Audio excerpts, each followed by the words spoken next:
कहानी स्वर्ग और नर्क के बीच का फर्क। एक बार एक बूढ़ी औरत को उसकी जिंदगी भर की अच्छाइयों के बदले फरिश्तों ने उसकी एक ख्वाहिश पूरी करने की मंजूरी दी। उस बूढ़ी औरत ने फरिश्तों से कहा कि मैं मरने से पहले एक बार स्वर्ग और नर्क दोनों की यात्रा करना चाहती हूँ।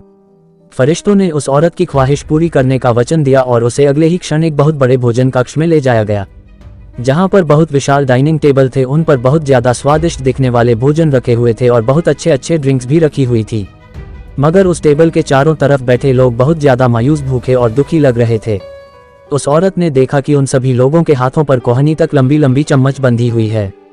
वह लोग जब भी उस चम्मच से खाना उठाकर अपने मुंह तक ले जाने का प्रयास करते तो उनकी कोहनी मुड़ नहीं पाती और खाना उनके मुंह तक कभी पहुंच नहीं पाता। बूढ़ी औरत ने फरिश्तों से पूछा, क्या ये नर्क है?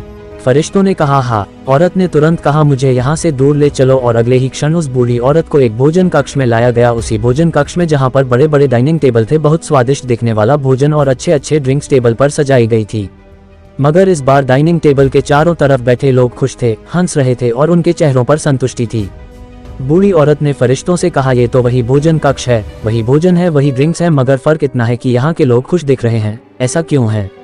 ऐसा क्यों है? क्या इन लोगों के कोहनी से चम्मच नहीं बंधी है?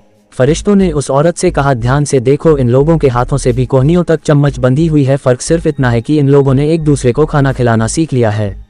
दोस्तों, इस छोटी कहानी की तरह ही हम चाहे तो हमारे जीवन में इसी पृथ्वी पर ही स्वर्ग या नरक दोनों का अनुभव कर सकते हैं।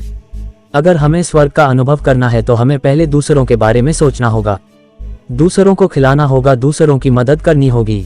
चॉइस हमारी है, हम चाहे तो हमारी जिंदगी को स्वर्ग जैसा या नर्क जैसा बना सकते हैं। कहानी अच्छी लगी तो लाइक कीजिए, इस कहानी को शेयर करके आप हमें सपोर्ट कर सकते हैं।